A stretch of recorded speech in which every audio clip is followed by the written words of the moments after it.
պատասխանը գրպանում կա, միանգամից ասում են ու լավ պատասխան են տալիս։ Ժամանակի ընթացքում մենք ունենք մեր մասնագիտական տարաձայնությունները, բայց ինչպես ասում են, վեճից է ծնվում ճշմարտությունը։ Ձեր բոլոր դասախոսներին պետքա դիտել որպես հետագայի համար պոտենցիալ գործատուներ։ Գիտես ինչքան փող եմ աշխատելու, օրինակ։ Բնականաբար կունենամ գոլեգաներ, ովքեր կարող ասեն նայն ասեն դե լավ, էս ինչ ես ասում։ Յուրաքանչյուր ուսանող միացան սկզբից մինչև վերջ մի քանի անգամ թող այդ նախադասությունների շարքը լսի, անգամ այն, որ ես ասում եմ, որ ոչինչ բացարձակ չի, դա նույնպես բացարձակ չի։ Ես մեկ աշխատանքային օր անգամ չեմ անցկացրել որպես աշխատակից այնտեղ, որտեղ որ ես պատկերացնում էի, ուզում էի, որտեղ որ կաշխատեմ։ Ես միշտ ուզում էի աշխատեի դատախազությունում, բայց դատախազության օրը ես անցա աշխատանքի արտադրության նախարարություն։ Այնտեղ տեղափոխվելուց առաջ իմ համար դե մութ անտառ էր։ շատ լավ էր, որ դու զգում ես, որ Հայաստանի Հանրապետությունը այդ մակարդակում, հենց այդ մասշտաբով, ցենց շատ լավ է ներկայանում, էլի, մանավանդ հենց քո դեմքով։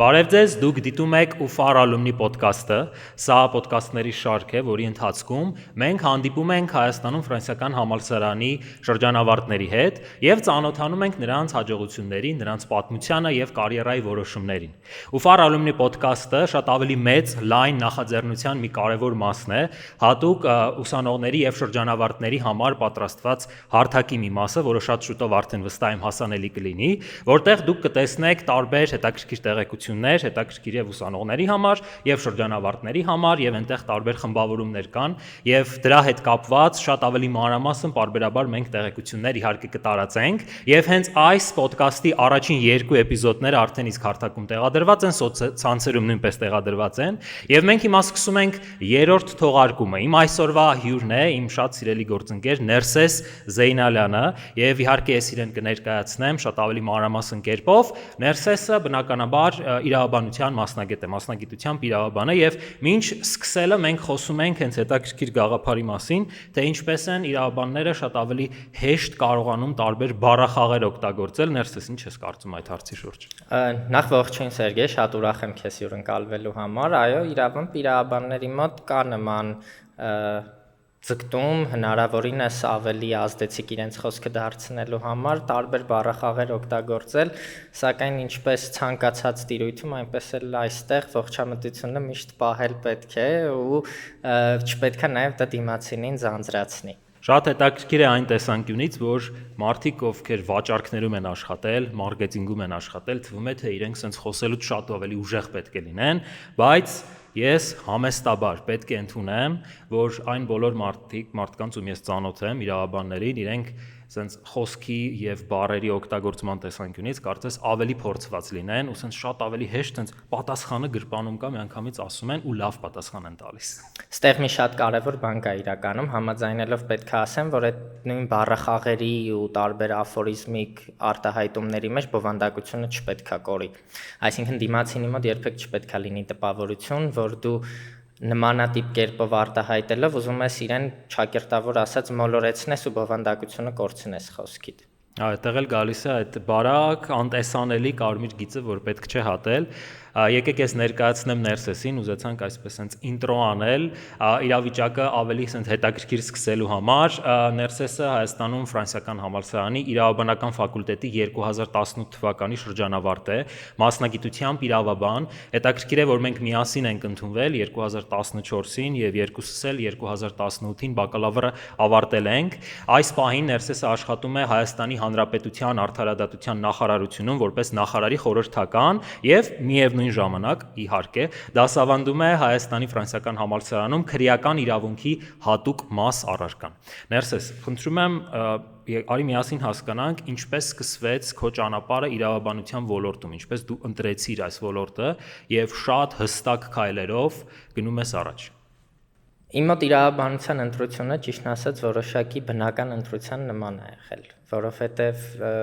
շատ մեծ ազդեցություն այն վրա ունեցել այն միջավայրը, որտեղ որ ես մեծացել եմ, ընտանեկան միջավայրը, հայրս իրավաբան է ու շատ փոքր տարիքից նրա գաղափարները, արժեքները մասնագիտական շատ մեծ ազդեցություն են ունեցել նաև իմ վրա։ Այսինքն ոչ միայն ինձ ձևավորել են որպես մարդ, այլ նաև ինձ ձևավորել են որպես իրավաբանի։ Բնականաբար ժամանակի ընթացքում մենք ունենք մեր մասնագիտական տարաձայնությունները, բայց ինչպես ասում են, վեճից է ծնվում ճշմարտությունը, Այսինքն նույնիսկ հայրիկիդ հետ քննարկումներ եք այդպես մշտապես բնականաբար, երևի թե մեր ամեն օրվա, եթե իհարկե ես հաջողացնում եմ տուն վերադառնալ այնպիսի ժամի, որ էներգիա եւ ժամանակ մնում է միմյանց հետ քննարկումներ ունենալ, մեր ամեն օրվա ավարտի որոշակի հատվածը զբաղեցնում օրվա ընթացքում երկուսիս մոտ հանդիպած ինչ որ իրավական տարբեր հարցերի քննարկում։ Հաշվի առնելով սերունդների տարբերությունը, ստացած իրավաբանական կրթության տարբերությունները, այսինքն գաղափարները, որով որ ձևավորվել ենք մեր ակադեմիական միջավայրների տարբերության բերումով, անհամաձայնությունները շատ են, բայց ի պատիվ երկուսիս պետք է նշեմ, որ շատ հետաքրքիր գաղափարներ են մեր բանավեճերից ծնվում։ Իսկ նա նույնպես նույն ոլորտում է հենց գործում, թե նորից քրեական արդարադատության ոլորտում, ինչը նորից, ինչպես նշեցի, իմ մասնագիտական անձի ձևավորման վրա նույնպես մեծ ազդեցություն է ունեցել, հիշում եմ շատ փոքր տարիքից, օրվա շատ հիմնական մաս անցկացնում էի նրա հետ, երբ որ օրվա ավարտը, օրվա ինչ-որ հատվածից մինչև օրվա ավարտ շատ հաճախ էր լինում, որ աշխատավայրում նրա հետ անցկացնում էի մինչև օրվա ավարտին միասին վերադառնում էինք տուն, անգամ դեռ մինչև դպրոց գնալը, այսինքն նախադպրոցական տարիքում նաև, ինչը որ հիմա հիշողություններ տարբեր բնականաբար մնացել են իմ մոտ ու շատ հետաքրքիր հիշողություններ են դրանք, հետահայաց երբ որ նայում եմ, իրականում զգում եմ, որ դրանք շատ լրջորեն պայմանավորել են իմ հետագա ընտրությունը, հետո արդեն ավելի հասուն տարիքում գիտակցված ընտրություններ բնականաբար դա, միանշանակ եղել են այլ հետաքրքրություններ, այնպես չի, որ չեն եղել, բայց երբ որ ժամանակը եկավ ընտրության, ճիշտն ասած չեմ երկմտել ու որոշումս միանշանակ է եղել ու ինչով եմ ի թիվս այլ հանգամանքների նաև ինձ համարում եմ հաջողակ նաև նրանով, որ իմ համար իմ մասնագիտական ընտրությունը ինձ համար որոշակի է եղել, այսինքն ես իմացել եմ ինչ եմ ուզում։ Մանավանդ հենց ուսանողների համար շատ արդիական հարց է այն համատեքստում եւ կամաց-կամաց ինչ որ կետեր են լինում, որ ես էլ եմ այդպես զգում, երբ հստակ գիտես թե ինչ ես ուզում, այնպես կյանքը շատ հարցերով ոնց որ հեշտ դառնա։ Այսինքն իրականում շատ ավելի լավ է, որ ընտրելու տարբերակները քիչ են, կարծես թե ընտրությունը դու ավելի հեշտ կարողանաս անել, եւ այդտեղ միգուցե ուսանողների համատեքստում էլ շատ կարեւոր իրավիճակ լինի։ Լավ, ընդունվել են իրավագիտության ֆակուլտետ, բայց նույն իրավաբանությունն էլ ունի իր տարբեր ճյուղերը։ Բարեբախտաբար մենք էլ ուսումնառության ընթացքում կարողացանք մակերեսորեն իհարկե, բայց առնչվել այդ բոլոր ճյուղերի հետ, ինչպես օրինակ, չգիտեմ, հենց նույն քրեական ուղղվածությունը, քաղաքացիականը եւ քո տեսանկյունից, հա, ինչպես դու ընտրեցիր, արդյոք հայրիկի օրինակը այստեղ օգնեց, թե կային այլ ուղղվածություններ, ոնց իրավագիտության համատեքստում, որ կարծում ես քեզ ավելի հետաքրքիր կլինեին, ինչպես այլ ուսանողները կողմնորոշվեն, թե որ ուղղությունն է իրենց համար ավելի հետաքրքիր կամ իրենց համար ավելի դիտարկելի։ Այստեղ շատ կարևոր է նշել հետևյալը, որ կարծում եմ, որ իրավաբանությունն ամենուր է։ Այսինքն իրավաբանությունը ընդհանրապես գիտություն է ուսումնասիրող հասարակական հարաբերությունները մարդկանց, այսինքն ամենուր հնարավոր է գտնել ցանկացած ինչ-որ մի հարաբերություն, որը որ շատ հանգիստ իրավական պրիզմայով կարող ես դիտարկել։ Սրանով հանդերձ, այսինքն իրավական որոշակի գիտելիքների տիրապետելը ավտոմատ կերպով կյանքում հետագայում շատ է օգնում։ Սա նրա հետ կապված եմ ասում, որ Ֆրանսիականում համալսարանում օրինակ բոլորը նաև իրավագիտության ֆակուլտետից դուրս որոշակի պատկերացում են ունենում իրավունքի մասին եւ ուսումնասիրում են որոշակիորեն։ Ինչ վերաբերում է իրավաբանության մեջ արդեն կոնկրետ ուղղվածության ընտրությունը, ինքս ունեցել եմ այդ ազատությունը իմ համար, զգացել եմ, այսինքն չի փոխպայմանավորվել ավտոմատ կերպով, թե ես ուր եմ գնում, բայց երբ որ երկրորդ կուրսում արդեն սկսում էինք ճյուղային իրավունքների ուսումնասիրումը, իմ համար միանգամից ակնհայտ էր, թե ինձ որն է ավելի գրավում։ Ընդհանրապես այստեղ կախված նրանից, թե դու ընդհանրապես ինչ գաղափարներ ունես, ինչն է քեզ մղում իրավաբանություն ուսումնասիրել կամ ինչ աշխատանք ես դու պատկերացնում իրավաբանության ոլորտում անել, իրականում շատ է պայմանավորում հետագայում, թե դու ինչ ճյուղային իրավունք ես ընտրում որպես քո հիմնական մասնագիտացում։ Մեր մոտ մի լավ բան կար, մենք չէինք ընտրում ի սկզբանե, թե մենք ինչ ուղղվածությամբ ենք ուզում ավելի խորացնել, մենք հավասարապես եւ ոչ թե հավասարապես մակերեսային, այլ հավասարապես խոր ուսումնասիրում ենք ամեն ինչ։ Լավ կողմը սրա նաեւ այն էր, որ մենք ունենք դասախոսներ, ովքեր որ կայացած մասնագետներ էին ու իրենք ունեին այն գիտակցումը, համենայն դեպս նրանց, ովքեր որ ես հանդիպել եմ, այն mentorship-ի գիտակցումը իրենք ունեին։ Ու չեմ մոռանա այդ դրվագներից մեկը, առաջին կուրսում էինք, երբ մեր դասախոսներից մեկը մի անգամ ասեց ժողովուրդ, ձեզ մեծ հնարավորություններ ա տրվել, հետագա տարիներին կծանոթանաք ձեր բոլոր դասախոսների հետ, ձեր բոլոր դասախոսներին պետքա դիտել որպես հետագայի համար պոտենցիալ գործատուներ։ Մի միտք ունեմ, որ միշտ իրականում ասում եմ, կյանքում կան պարզագույն ճշմարտություններ, որոնք որ միշտ աչքի առաջ են, բայց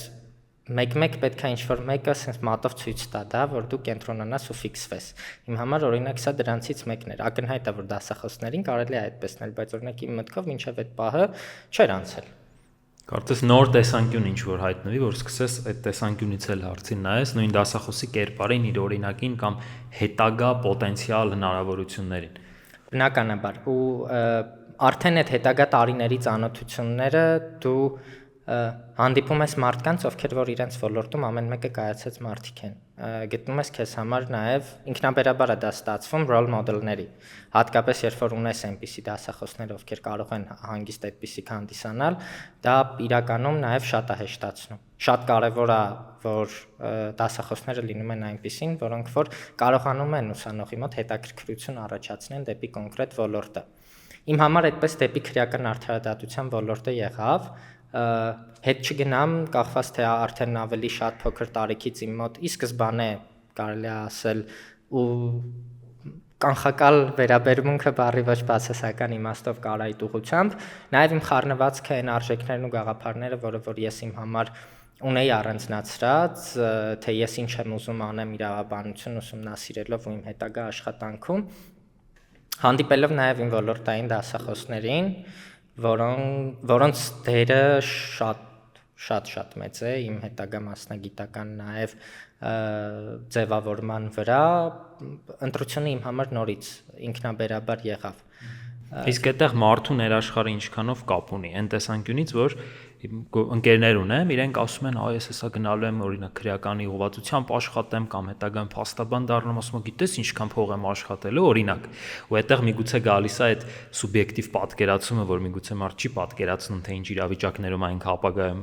հայտնվելու, կամ օրինակ հարկային նայր դուր գալիս, կամ կորպորատիվ մշակույթի այդ կառավարման գործընթացներն են իրեն դուր գալիս, արդյոք մարդու ներաշխարհը կամ այդ սուբյեկտիվ պատկերացումները ազդեցություն ունենում են եւ ոնց ավելի շատ սթափ նայել իրավիճակին ու այդ որոշումը ճիշտ կայացնել։ Ես կարծում եմ միանշանակ ունենում են իրականում, որովհետև ինքը ընդհանուր մտահորիզոնի ու քո ունեցած արժեքների, ունեցած նպատակների համախմբի արդյունքում, վերջնարդյունքում դու ինչ-որ որոշում ես կայացնում։ Եթե խոսքը օրինակ կգնայի ընտրության մասին, որը քրեական արդարադատության ոլորտն է, ստեղ հետևյալը կարելի է առանձնացնել, եթե դու ունես այնպիսի հայացքներ կամ այնպիսի խառնվածք, որով որ դու ունես անհանդուրժող վերաբերմունք ցանկացած այնպիսի դրսևորումների նկատմամբ, որոնք խարխլում են քո հասարակության հիմքերը, ու միևնույն ժամանակ նաև առանձին դեպքերում դրանց նկատմամբ ինտենսիվ միջամտության կողմնակից ես, սա որոշակիորեն արդեն քեզ տանում է դեպի քրեական արդարադատության ոլորտ։ Եթե դու մի քիչ ավելի մեղմ միջամտության եւ ավելի բանակցային եւ փոխպայմանավորող հավասար դիրքերից որոշակի քննարկումներ իրականացնելու եւ բանավեճի արդյունքում ինչ-որ համաձայնության եւ բանակցությունների արդյունքում ինչ-որ համաձայնության գալու կողմնակից ես, քեզ ավելի շատ կարող քաղաքացիա իրավական հարաբերությունների դաշտը ավելի ձգի։ Այստեղ բնականաբար կունենամ գոլեգաներ, ովքեր կարող ասեն, նայն ասեն, դե լավ, ես ինչ ես ասում, բան սենց ու ամեն մեկը իր տարբեր կարծիք կարա ունենա սրա շուրջ։ Կարծում եմ, բայց դու որոշման սահմանումը նույնիսկ տվեցիր, որ սենց յուրաքանչյուր ուսանող միացան սկզբից մինչև վերջ մի քանի անգամ թող այդ նախադասությունների շարքը լսի, ըստ դրա հեշտ կարողանա որոշումը կայացնել։ Իրականում մի սենց միտք կա, որ իհարկե ոչինչ բացարձակ չի։ Անկամ այն, որ ես ասում եմ, որ ոչինչ բացարձակ չի, դա նույնպես բացարձակ չի։ Ցանկացած մարդ իր համար պետք է գտնի բանաձևը, ըստ որի իր հետագա կյանքը ու իր ընտրությունները պետք է պայմանավորի։ Այն բանաձևը, որ ես եմ տալիս, աշխատել է ինձ համար։ Գուցե դա մեկ այլ ուսանողի, մեկ այլ անձի համար նույնպես կարող է աշխատել։ Ընդ որում սա երբ որ ասում եմ, իրավաբանների համար, չի վերաբերում ցանկացած տիրույթում մասնագիտական ընտրության մասին է խոսքը։ Նորից ես ինձ շատ հաջողակ եմ համարել, ի թիվս այլ հանգամանքների, որ հանգամանքները ինձ համար դասավորվել են այնպես, որ ես ինքնաբերաբար ունեցել եմ իմ մասնագիտական կողմնորոշումն ու ընտրությունը։ Լինեմ անկեղծ, դա իմ համար շատ բարդ ընտրություն չի եղել։ Գուցե հենց դա է պատճառը, որ ինձ հնարավորություն է տրվել այս ամեն ինչի արդյունքում շատ ավելի վաղ տարիքից, շատ ուսանողական շատ ավելի վաղ ժամանակաշրջանից կենտրոնանալ այն ամեն ինչի վրա, ինչ որ ես հետագայում պատկերացնում եմ ու փորձել եմ պատկերացնել ու մտքում ունենալ այն հետագա դասավորումը, նաև աշխատանքային հետագա ապագան, ինչը որ իմ համար կունենամ ու փորձել եմ գնալ դեպի դա։ Իմ համար մի շատ կարևոր բան ունեմ, միշտ ավելի երիտասարդ համեմատաբար սերնդի ներկայացուցիչներին, ովքեր նոր սկսում են իրենց մասնագիտական ճանապարհը, միշտ սիրում եմ ասել, որ նորից իմ հետ համեմատած, իմ մոտ եղած բանաձևի հետ համեմատած, միշտ փորձեք գտնել այն մոտավոր պայմանական ասած վերջնակետը, ընդ որում վերջնակետ ասելով սա շատ լայն, այսինքն թե ինչ ազդեցություն եք դուք ուզում ունենալ ձեր միջավայրի վրա, ձեր համայնքի վրա գուցե կամ երկրի վրա ընդհանրապես, ունեցեք այդ վերջնակետը, թե ինչ եք ուզում դուք անել, դեպի ուր եք ուզում գնալ, ձեր համար ընթացքը արդեն որոշակիորեն պարզ կլինի։ Այստեղ հարցը վերջնակետի մասին է, թե կարծես հենց ուղղվածության կամ ճանապարհի մասին է, որ քո դեպքում օրինակ դու գիտես, թե որն է վերջնակետը։ Վերջնակետը մի քիչ կարծես տխուր հնչի իմ կարծիքով, դուր մի քիչ չհամաձայնվել այն տեսանկյունից, բայց որպես ուղղություն, ճանապարհային քարտեզ, անգլերեն ասած roadmap ունենալը ինձ թվում է այդ տեսանկյունից շատ ավելի շատ է օգնում։ Թե դու նկատի հենց ունես ունենալ վերջնական այդ կետը, որին պարտադիր պետք է հասնել 15-20 տարի հետո։ Եկեք վերջնակետ ասվածը գուցե ավելի ուրիշ ձև փորձեմ բացահայտել բովանդակությունը, որպեսզի ավելի ընկալի լինի, որովհետև կհամաձայնեմ Սերգեյ ջան, իրականում մի քիչ տխուր հնչեց, բայց վերջնակետ ասվածը ավելի абստրակտ պետք է պատկերացնենք։ Օրինակ, ինչ իմ մտքում ունեմ, երբ որ ասում եմ վերջնակետ, օրինակ, կարող ենք պատկերացնել, որ ցանկանում ենք, որ մեր երկրում ունենանք մարդու իրավունքների պաշտպանության ավելի բարձր մակարդակ, ունենանք, չգիտեմ, ավելի իրավագիտակից քաղաքացիներ, ունենանք ավելի պաշտպանված հասարակություն, այսինքն абստրակտ ինչ-որ բանի մասին է խոսքը, ոչ թե, այսինքն ինքը շատ ավելի գաղափարական ու ավելի լայն է, քան ուղղակի, չգիտեմ, ես ուզում եմ 20 տարի հետո լինեմ այսինչ position-ին կամ այսինչ ֆիրմայում, լինեմ հանրային ծառայության մեջ, թե լինեմ մասնավոր ոլորտում, խոսքը դրա մասին չի, դա իրականում իմ պատկերացմամբ, եթե այդ ուղղությամբ գնանք, ինքը խնդիրը, ոնց ասեմ, արժեզրկումը։ Գերնպատակների մասին կարծես։ Գուցե ավելի շատ կարելի է այդպես փոխակերպել, շատ հետաքրքիր փոխարինումը գտար այսպես կիմանամ։ Որովհետև աշխատանքի տեսանկյունից ես միշտ բոլոր գոլեգաներին էլ գործընկերներին էլ ասում եմ ու կարծում եմ դու էլ կհամաձայնվես ինձ հետ, բոլորս էլ մեր ուզած աշխատավարձերը կստանանք, մեր ուզած պաշտոններին կլինենք եւ դա կարծես տեխնիկական հարցերի մի կույտ լինի, այսինքն 3-4-5 տարի հետո մանավանդ Հայաստանում, քանի որ շուկան շատ առումներով փոքր է, ըստ դրա տեսնում ես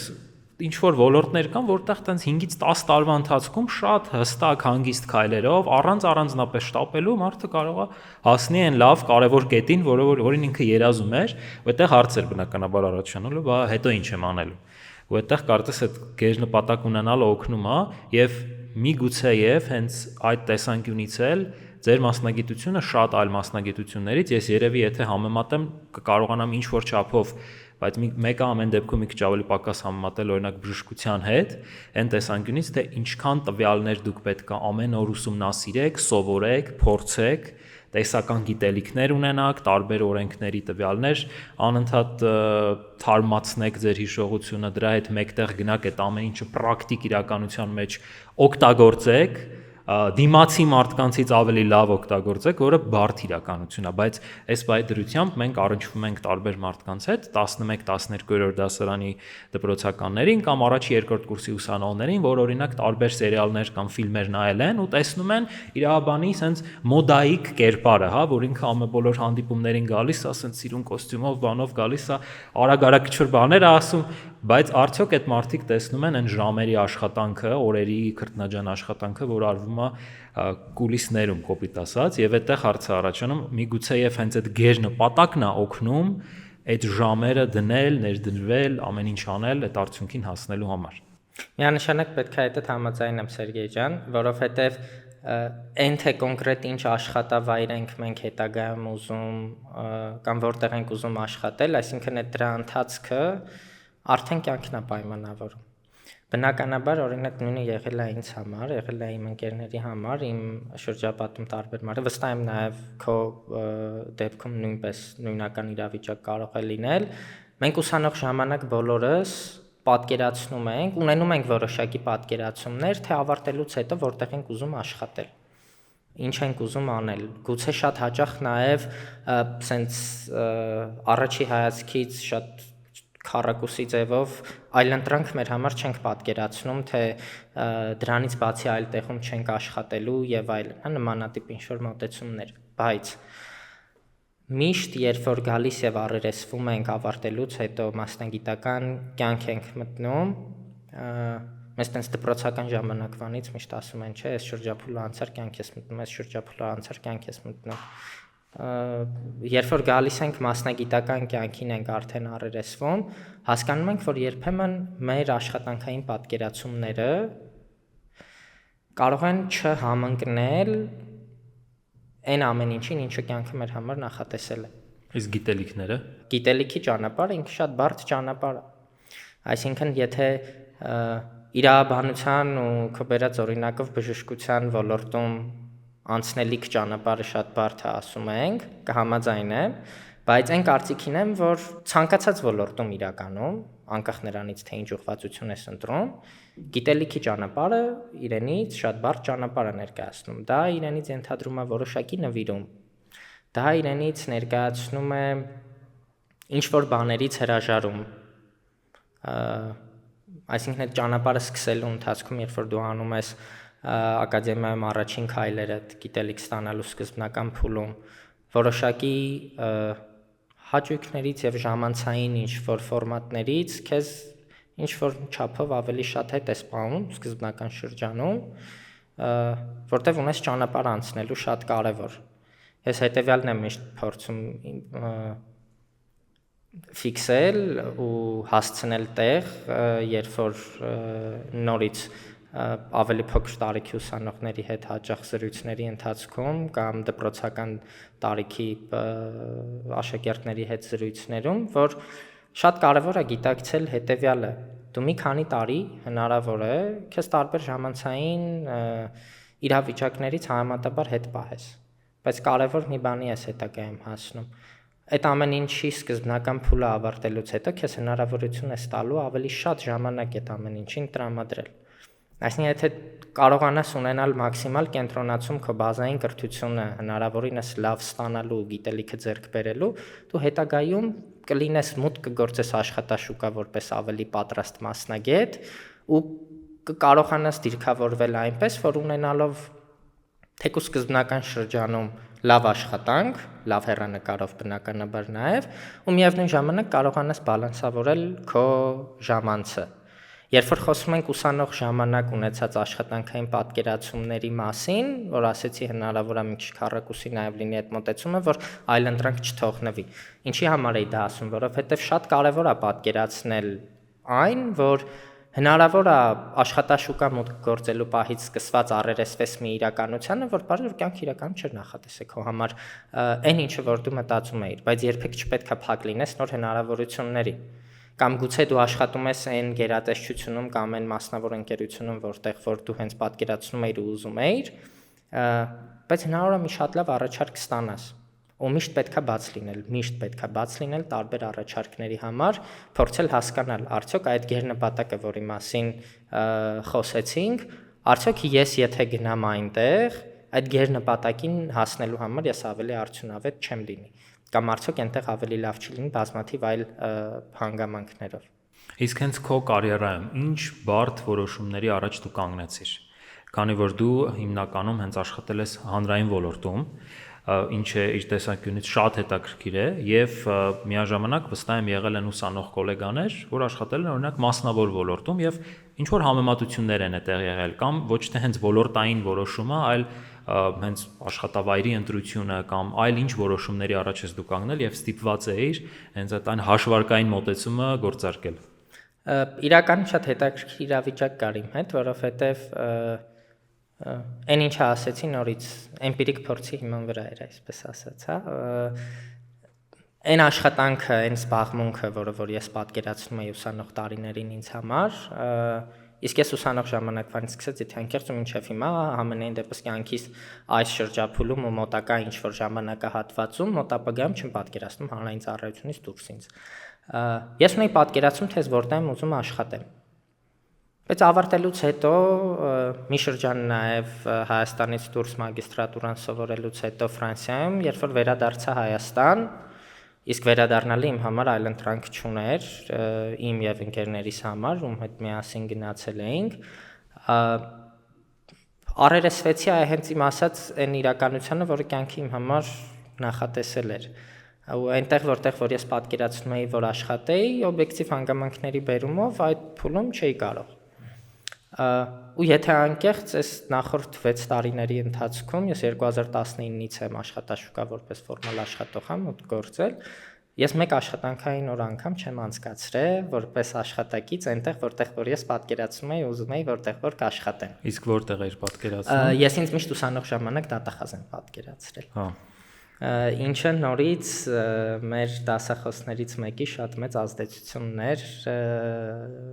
իմ մասնագիտական ձևավորման վրա, եկեք այսպես ձևակերպեմ, բայց կյանքը այլ բան էր նախատեսել։ Ու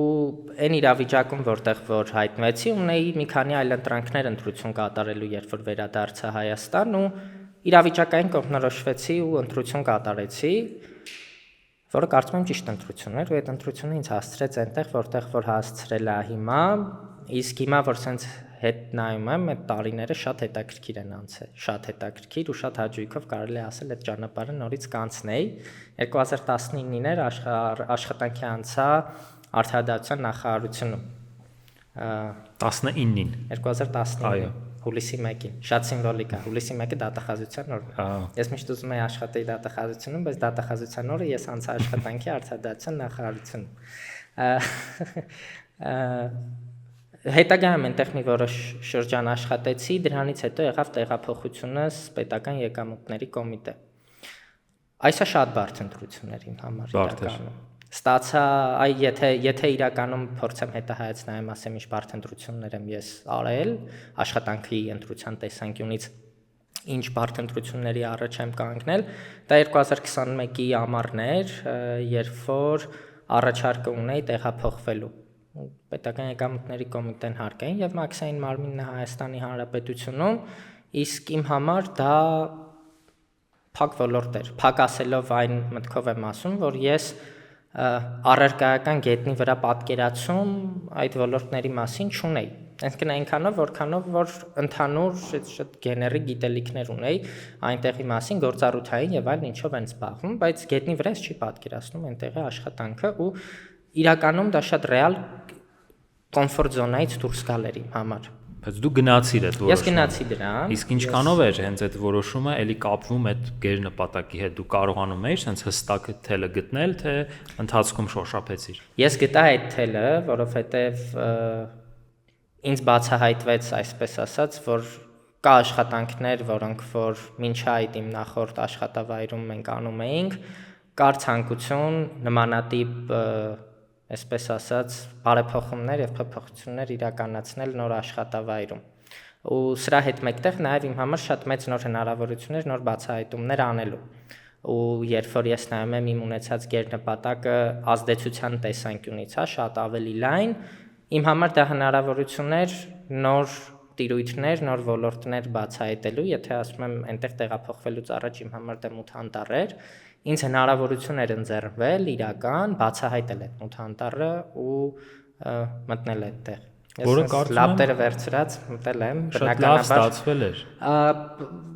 Ասեմ ինչի, ես սոցցանցերով բնականաբար շատ տարբեր բաներ մենք զրուցել ենք, բայց սոցցանցերով ես տեսնում էի, թե ինչպես էիր դու հանդիպում տարբեր միջազգային համանման հենց գերատեսչությունների ղեկավար թիմերի հետ քննարկումներ եք ունենում, իհարկե տարբեր փոփոխություններ են այդ ամեն ինչի արդյունքում եղել, որը տպավորության տեսանկյունից եմ քեզ ասում, բայց շատ լավ էր, որ դու զգում ես, որ Հայաստանի Հանրապետությունը այդ մակարդակում, հենց այդ մասշտաբով, ասենց շատ լավ է ներկայանում, էլի, մանավանդ հենց քո դեմքով եւ քո համապատասխանաբար նաեւ քո գործընկերների հետ միասին, որ մենք ասենց պատվով լավ ներկայանում ենք այդ հարթակում նույնպես, ինչպես նաեւ հույս ունեմ մյուս հարթակներում էլ։ Սա շատ շնորհակալ եմ իրականում, որ սրա մասին ինձնից ավելի շուտ դու հիշեցիր։ Ես եթե չեմ սխալվում, այնտեղ մի անգամ առիթ ունեցել ենք անգամ իրար հետ աշխատանքային ինչ-որ շփում ունենալու կարծեմ։ Խեմ շնորհակալ սա որ հիշեցիր։ Երկրորդ որոշակի բարդ որ ես ունեցել եմ աշխատանքի հետ կապված, դա արդեն եղել է հենց պետական եկամուտների կոմիտեի ներսում աշխատանքի ընտրության հարցում, որովհետև երբ որ նոր էի տեղափոխվել, մեծ հաշվով կարելի է ասել զբաղմունքս եւ կենտրոնացումս իրավական հարցերի վրա էր։ Բայց ինչ որ պահ եղավ առաջարկ ստացա ավելի միջազգային հարաբերությունների ուղղությամբ կենտրոնանալու, ինչը լուրջ մարտահրավեր էր։ Այսինքն իմ նախորդ դերում ունեի որոշակի առնչություն, որոշակիորեն մասնակցություն ունենում էի գործընթացների, բայց առաջարկը ստանձնել պատասխանատվություն ամբողջությամբ լինելու այդ տիրույթում շատ առաջին հերթին գրավիչ էր, բայց շատ բարդ ընտրություն էր, որովհետև ես ինձ միշտ իրավական տիրույթում եմ պատկերացրել, իսկ դա իրավական տիրույթից դուրս գալ էր, այսինքն կոմֆորտ զոնայից դուրս գալ համար 2։ Բայց ամբողջությամբ էիր դուրս գալիս, թե մասամբ, այսպես ամբողջությամբ չէ, մասամբ, որտեղ ամեն դեպքում այնտեղ իրավական հարցերի հետ առնչությունը կար, բայց նաև քո աշխատանքային առօրյայի մեջ մի շարք այլ հարցեր էին գալիս, որոնք որ մաքուր իրավաբանական չէին, բնականաբար, բայց ինձ շատ հաճելի էր։ Ես շատ մեծ հաճույքով նաև այդ ընտրությունը կատարեցի դեպի այդ ուղղությունը, որոշ ժամանակ նաև այդ դերում աշխատեցի, բայց հետագայում նորից նախորդ տարի արդեն հնարավորությունը եղավ, առաջարկը եղավ վերադառնալու, այսպես ասած, այնտեղ, որտեղ որ սկսել էի, ու այնպես ստացվում, որ հիմա էլի վերադարձել եմ իմ ներկայիս աշխատավայրը, այսպես ասած վերադարձել եմ իմ կոմֆորտ զոնա, մեկ այլ ձևով ասած, բայց իրականում տարբերությունը իմ վրա շատ եմ զգում, որովհետև կյանքի տարբեր իրավիճակներ մեզ շատ հնարավորություն են տալիս կոփվելու, բացահայտելու ինքներս մեզ նոր անկյուններից, որոնք որ մեզ գուցե դրանից առաջ անհայտ են։ Եվ միգուցե հենց աշխատանքային բնույթն էլ բնականաբար այս դեպքում շատ ուրիշ, այսինքն լինել նախարարի խորհրդական, իմ պատկերացումով դու հիմա ավելի հստակ կասես, կարողություն ունենալ, պատասխանել նույնիսկ անսպասելի ինչ-որ հարցերի, որոնց մասին միգուցե դու այդ պահին տվյալներ էլ չունես, բայց իհարկե այո, կգնաս կփորձես հասկանալ, դա իմ պատկերացումն է, կարող ես ասել, եթե ճիշտ եմ պատկերացնում թե ոչ, իմ տպավորությունը այդպիսին է, այսինքն դու լինես այն լավագույն էքսպերտներից մեկը ամենառազմավարական հարցերի համար։ Շատ ճիշտ ես պատկերացնում իրականում, բայց այստեղ մի շատ կարևոր բան կա, իմ ղեկավարում հետ շատ երկար տարիներ աշխատել եմ, շատ հետաքրքիր խոսք ուներ, երբ որ հանկարծ քննարկումները շատ տենց, այսինքն նմանատիպ անսպասելի հարցադրումներ կամ բարդ հարցադրումներ լինում էին, մեկ-մեկ խառնվածքն է այդպեսին, բոլորի մոտ է այդպես, չես ուզում գուցե տպավորություն ստեղծել, որ քեզ հարց է առաջադրվել, որին որ դու պատրաստ չէիր, հատկապես մասնագիտական գործունեությունը սկսելու վաղ փուլում, երբ որ դու ունես նպատակ ցույց տալու, այսպես ասած, որ դու պատրաստված ես, դու արժանի ես այն դերին, այն տեղին, որը որ քեզ վստահվել է, ու այն ժամանակ փորձում ես չասեմ մանևրել, որը որ անբարեխիղճ տպավորություն կարա թողի, բայց ամեն կերպ փորձում ես ունեցածդ այդ պայի պաշարով ու բազայով պատասխանել դրան, ինքը մի հատ հետաքրքիր խոսք ուներ, ասում էր ներս ես չգիտեմ էլ է պատասխան։ Այդ նորից սա էլի խորհուրդ է բոլորին տարբեր իրավիճակների համար։ Սա էլի մի անգամ արդեն ասեցի, նրան էր վերաբերում, որ պարզագույն ճշմարտություններ կան աչքի առաջ են, ուղղակի պետքա մեկ-մեկ ինչ-որ մեկը դա քեզ ցույց տա։ Եվ խոսելով հենց ուսանողական տարիների մասին, քանի որ ես շատ դրվագներ եմ տեսել, այսինքն մենք իրար կողքի լսարաններում ենք շատ դասեր անցնում, տարբեր օտար լեզուները նույնիսկ տենց խառնված խմբերով ենք մենք անցնում, եւ ըստ դրա բոլոր ֆակուլտետի ուսանողների հետ շատ ջերմ բարիդրացիական հարաբերություններ էր, եւ ես տեսնում էի քեզ գործընկեր ուսանողներին եւ շատ հիշում եմ այն ժամանակվանից հենց ձեր ընկերական խումբը։ Դե ինչպես ձեր ընկերական խումբը, սենց շատ հանգիստ, շատ պինդ ընկերությամբ մեկը մյուսին օգնում էր եւ բացի հենց մեկը մյուսին օգնելու, դուք նաեւ օգնում եք մյուս մարդկանց, այսինքն կլինի մասնագիտական ինչ-որ հարցեր, կազմակերպչական ինչ-որ հարցեր։ Եվ ըստ դրա ես հենց տեսնում եմ այդ ընկերական խումբը ինչքան սենց ավելի ամրացավ, ավարտեցիք դուք համալսարանը, ըստ դրա ձեզնից յուրաքանչյուրը միգուցե մի քիչ այլ ուղղվածությամբ աշխատանքը շարունակեց, բոլորդ հենց իրավաբանության հենց նույն ճյուղով չգնացիք, բայց այնուամենայնիվ մեկդ մյուսին ինչքան եք անընդհատ սենց մոտիվացնում, քաջալերում, մի հատ մեկը ինչ-որ բան անում, բնականաբար բոլորը տարածում եք, ինչը իմ կարծիքով Եզակի օրինակ է, եւ կխնդրեմ մի քիչ հենց իրենց մասին խոսես, իրենց հաջողությունների մասին էլ խոսես, այն տեսանկյունից, որ ուսանողական տարիները նաեւ հայտնի են նրանով, որ ընկերություններ ստեղծվում են եւ ինչ որ ընկերություններ էլ հակառակը քանդվում են, մարդիկ գնահատականի համար կամ ինչ որ իրավիճակների համար հարցերի առաջ են կանգնում, բնականաբար ձեր օրինակը ուղղակի նույնիսկ համեմատելի էլ չի եւ այն լավագույն օրինակներից մեկն է, կուզեմ մի քիչ հենց ընկերական խմբի մասին խոսենք ու հենց կոնկերներին անդրադառնանք։ Ես իրենց մասին անվերջ կարամ խոսեմ, իրականում, շատ ջերմ բարևները Սերժին, Արթուրին, Նարեկին, Նորայրին, Արտակին, իրանք իմ համար երևի թե ամենալուրջ ձեռքբերումներից են, որ ես իմ ամբողջ կյանքում ունեցել եմ, ամենակարևոր բաներից մեկը, որ միշտ նորից շատ եմ սիրում կրկնել, գտնել կյանքում ընկերների, գաղափարակիցների, ովքեր որ ամեն կերպ, ամեն ինչով քեզ սատար կկանգնեն, կկիսեն քո արժեքները, երբ որ դա կլինի ակադեմիական հաջողությունները, երբ որ կզգան, որ դու ինչ-որ մի հարցում հետ ես մնում կամ կաղում ես, իրենք եթե պետք լինի անգամ կդանդաղեցնեն ինչ-որ մի պահ իրենց ընթացքը, որ քո կողքը մնան, եթե պետքա քո ձեռքերից բռնեն ու քեզ առաջ տանեն իրանց հետ։ Իրենք ընկերներ են, ում հետ շատ հետաքրքիր ուսանողական տարիներ ենք անցել, ու շատ ճիշտ ես հիշում իրականում, հնարավոր ու անհնար բոլոր տեղերում միասին էինք հայտնվում, ինչը մեզ կարծում եմ մեր մասնագիտական, եթե կարող եմ այդպես ասել, ունեցած հաջողությունների ամենամեծ գրավականներից մեկն է։ Ինքը ընկերությունն է, որ արդեն 11 տարի շարունակվում է, որը մեզ ուղղակի, այսպես ասած, ընտանիքի նման է միմյանց դարձրել, որովհետև անգամ մեր ընտանիքի անդամներն են մեր միջոցով արդեն հասցրել իրար հետ ճանաչելու որոշակի մտերմություն նաև ձեռք բերել։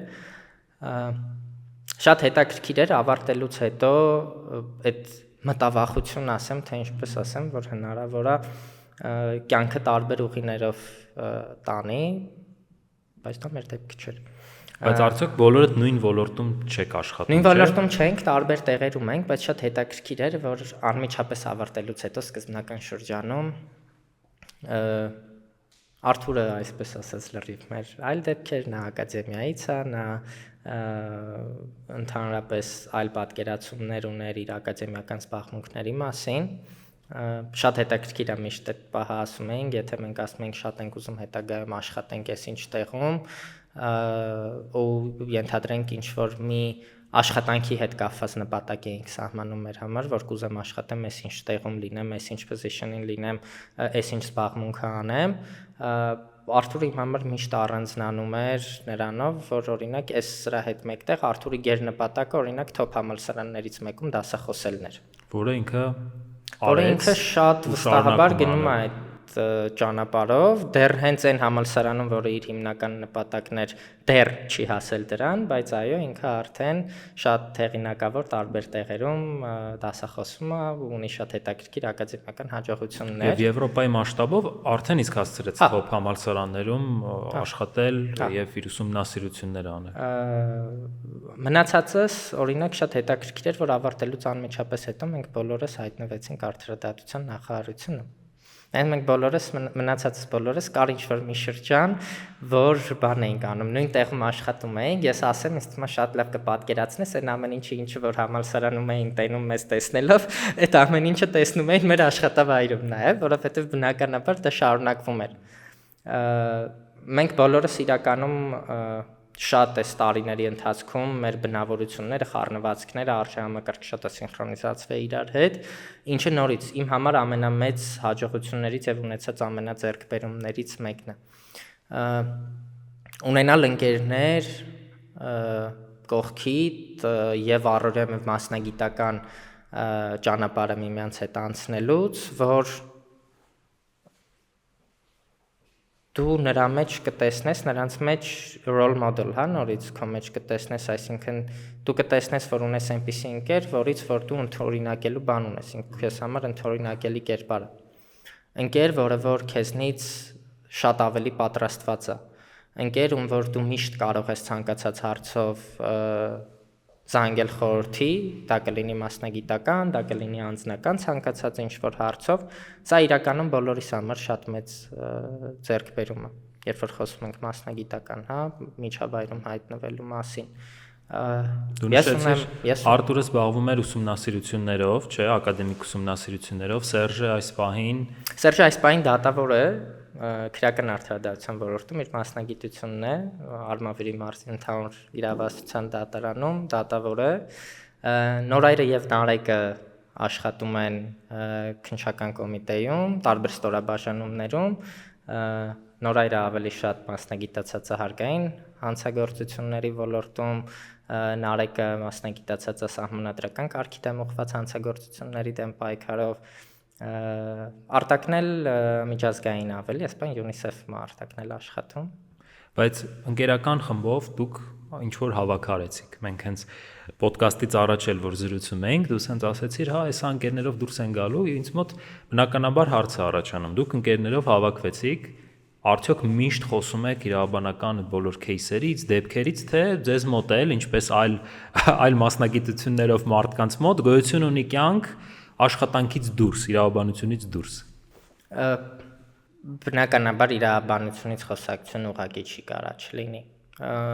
բայց հասնում է ինչ-որ մի հատ կետ ամեն անգամ, երբ որ ասում ենք ստոպ, հերիքա, արդեն պետք է ստեղից դուրս գալ ու բնականաբար նաև ավելի առօրյա թեթև ինչ-որ բան ունենալ, կյանք ունենալ ու ավելի թեթև ապրել, որովհետև այո իրավաբանությունը ինքը ընդհանրապես ունի իր բարդ կողմը, մենք սրա մասին թեթև շոշափեցինք այս հարցը, որ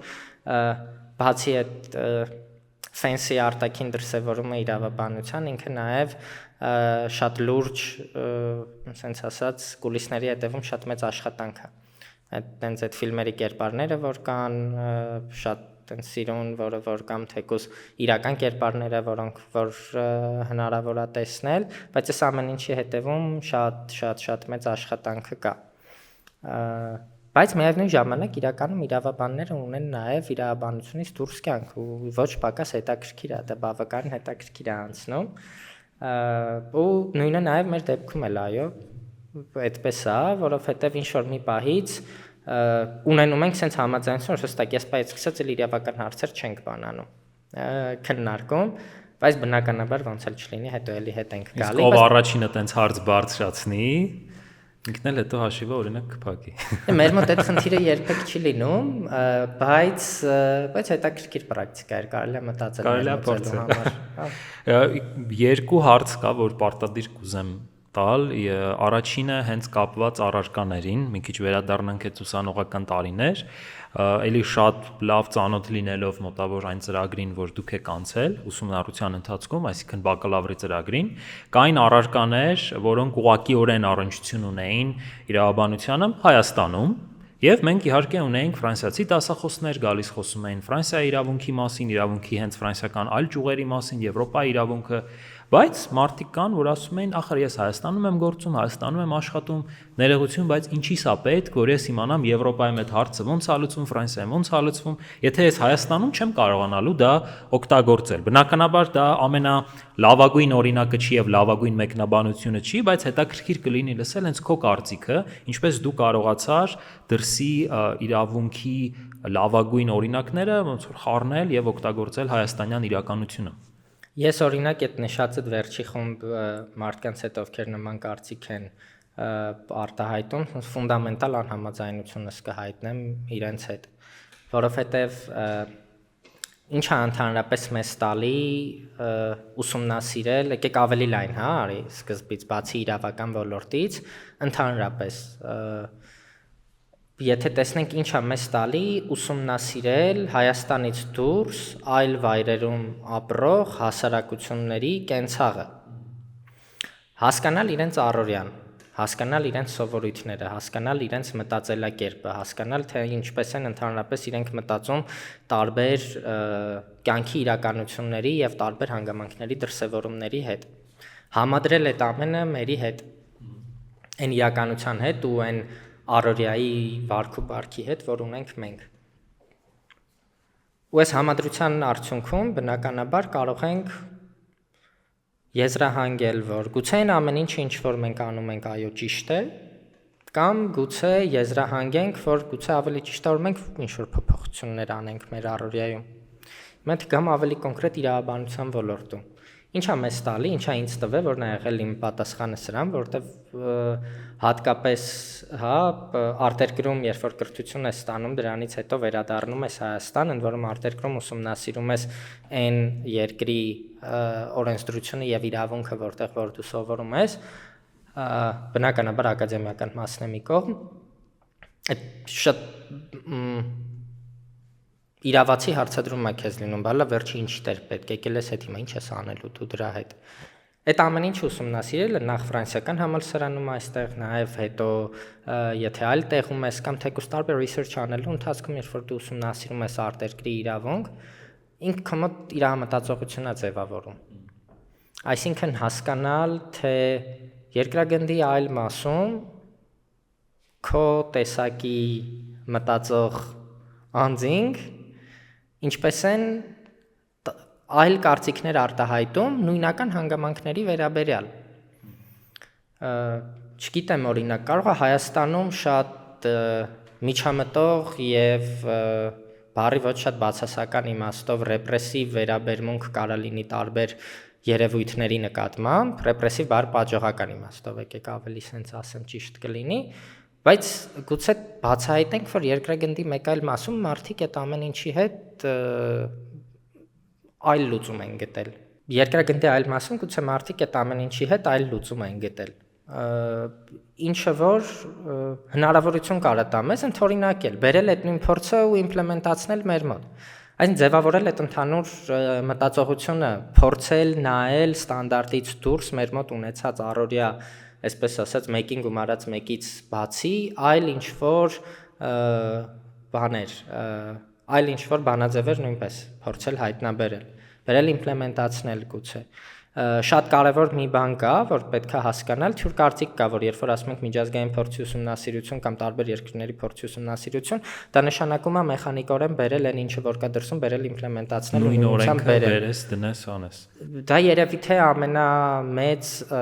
ապակողմնորոշված կիրառումներից մեկն է, որ հնարավոր է հանդիպել։ երբեմն այդ ուսումնասիրության արդյունքում հնարավոր է գալ այն եզրահանգման, որ չէ, ի վերջո այն ինչը որ կա քո մոտ դա ճիշտ է։ Այսինքն քո հասարակության համար դա ճիշտ է, որովհետև իրականում ինչի է սկզբում ասում, որ իրավունքն ամենուր է։ Այդ նշանակում է, որ հասարակական բոլոր հարաբերություններում ամեն ինչ կա, որ դու կարող ես իրավական պրիզմայով դիտարկել եւ չի կարա լինի ինչ-որ մի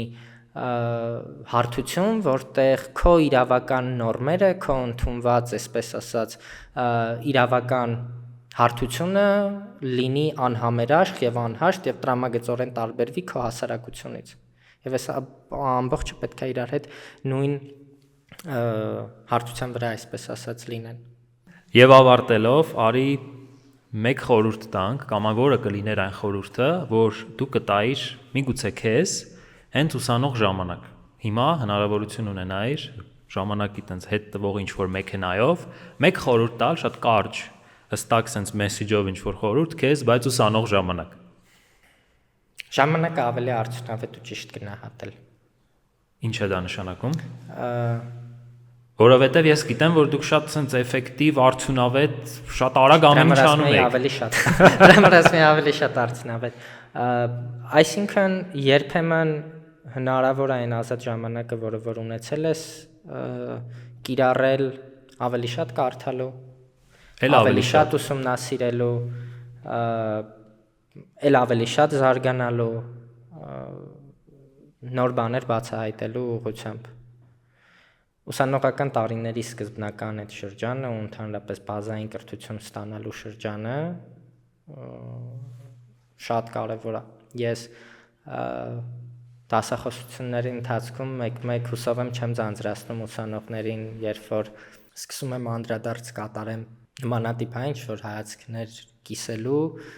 իմ հայացքները իրենց հետ կիսելու ուղղությամբ ինչ-որ ժամանակ տրամադրեմ, բայց փորձում եմ տեղ հասցնեմ այն, ինչ որ գուցե ինձնից որոշակի ժամանակ է պահանջվել այդ ամեն ինչը հասկանալու համար։ Նորից այն նույն բանաձևով պարզագույն ճշմարտությունները աչքի տառաջ են, բայց ինչ որ մեկը պետք է քեզ ցույց տա։ Սա անում եմ նաև նրանից, որովհետև չգիտեմ, միգուցե ունեմ անհագ ցանկություն համալսարանին վերադարձնելու այն ամենը նաև, ինչ որ ինքը ինձ իմ ուսումնառության տարիներին տվել է, որովհետև համալսարանը ինձ շատ բան է տվել։ Բացի մասնագիտական ձևավորումից, ինչպես նշեցի, իմ կյանքի ամենամեծ ձեռքբերումներից մեկը տվել է իմ ընկերներին, բայց նաև տենց իրավաբանությունից դուրս շատ մեծ հնարավորություններ նաև։ Համալսարանը բացի հրաշալի տենց կրթություն տալուց, նաև ստեղծել է համայնք, որ մենք բոլորս մեկս մյուսին գիտենք, մենք բոլորս արդեն գիտենք, որ այս ընկերությունում կամ այն մյուս ընկերությունում, այս ոլորտում ունենք ծանոթներ, ունենք ընկերներ, ում վրա կարող ենք հույս դնել, ուղղակի մի հատ զանգել, ինչ-որ հարց տալ, որը ուղղակի հրաշալի է։ Եվ ես կարծում եմ, որ այդ նույն նոտան պետք է միշտ լինի եւ ֆրանսիականի այդ ուսանողական միջավայրը պետք է շարունակի հենց այս